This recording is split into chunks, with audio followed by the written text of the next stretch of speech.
बिहार विधानसभा चुनाव के अभी सही गणित, सही आकलन और बिहार विधानसभा के अभी तक जो मंथन है वो खत्म नहीं हुआ कि बिहार में एक और चुनाव की चर्चा तेज हो गई है।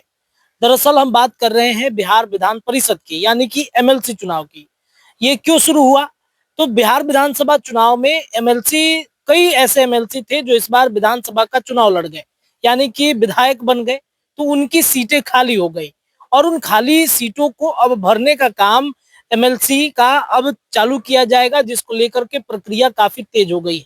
जनवरी के अंत में एमएलसी का जो खाली हुआ सीट है, जो लोग एमएलसी थे जो भी अब विधायक बन गए हैं, उनके सीटों पर चुनाव की चर्चा तेज हो गई है, जिसमें स्वास्थ्य मंत्री मंगल पांडे हैं, सम्राट चौधरी हैं, राधाचरण सेठ हैं। इन तमाम के अलावा भी इस साल कई ऐसी सीटें हैं जो सीटें खाली होंगी, इस पर चुनाव भी होगा। लेकिन वर्तमान में दो सीटों को भरना है। पहला, स्वास्थ्य मंत्री मंगल पांडे जो सिवान नगर से विधायक बने हैं। दूसरे नंबर पर राधाचरण सेठ हैं जो विधायक बन गए हैं। इनकी सीटों पर चुनाव की जो प्रक्रिया है वो आगे बढ़ाई जा रही है। इसके अलावा भी आज के हम आपको रिपोर्ट में बताएंगे कि वो कौन कौन सी सीटें हैं जिन सीटों पर एमएलसी का चुनाव जो है वो हो सकता है। देखिए, सबसे पहले आपको बता दें कि दो सीटों पर विधानसभा की चुनाव की बारी है। ये दोनों सीट मंगल पांडे और राधाचरण शाह के विधायक बनने के बाद खाली हुआ है। राधाचरण शाह जदयू के उम्मीदवार और मंगल पांडे भारतीय जनता पार्टी के उम्मीदवार थे।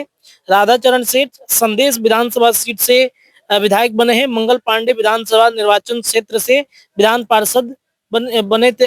जो विधानसभा निर्वाचन क्षेत्र से विधान पार्षद बने थे, अब फिर से विधायक बने हैं।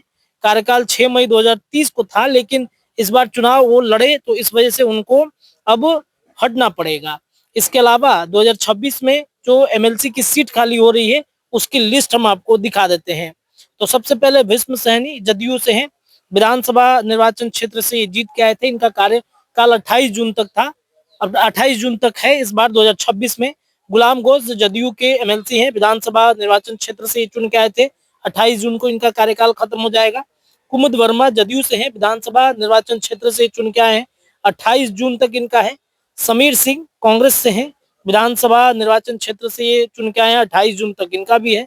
इसके अलावा मोहम्मद फारूक हैं, राजद से हैं, 28 जून तक इनका भी है। संजय प्रकाश हैं, ये संजय प्रकाश भाजपा से हैं, 28 जून तक इनका है। इसके अलावा जो लोग 16 नवंबर के हैं उसमें अफाक अहमद निर्दलीय हैं, जो निर्दलीय रहते हुए जनसुराज को जो समर्थन करते हैं, सारण निर्वाचन क्षेत्र से। इनका 16 नवंबर को खत्म होगा। 16 नवंबर में नवल किशोर यादव हैं, भाजपा से, पटना शिक्षक से चुन के आए थे। सर्वेश कुमार निर्दलीय हैं, दरभंगा स्नातक से। नीरज कुमार जदयू के एमएलसी हैं, पटना स्नातक से। इसके अलावा मदन मोहन झा कांग्रेस से हैं, दरभंगा शिक्षक निर्वाचन क्षेत्र से चुन के आए थे। इसके अलावा संजय कुमार सिंह जदयू से जो मनोनीत किए गए थे 16 नवंबर को, इनका कार्यकाल खत्म होगा।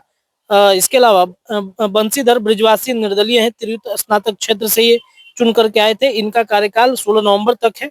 एनके यादव भाजपा कोसी स्नातक क्षेत्र से ये चुन कर आए थे। तो ये ऐसे सदस्य हैं। इसके अलावा सम्राट चौधरी हैं और भगवान सिंह कुशवाहा हैं। सम्राट चौधरी भी मुंगेर विधानसभा क्षेत्र से चुनाव जीत कर आए हैं और उनका सीट जो है एमएलसी का खाली हो जाएगा, तो इस बार उनको उसमें चुना जाएगा। लेकिन दो महत्वपूर्ण सीटें हैं, मंगल पांडे की और राधाचरण शाह।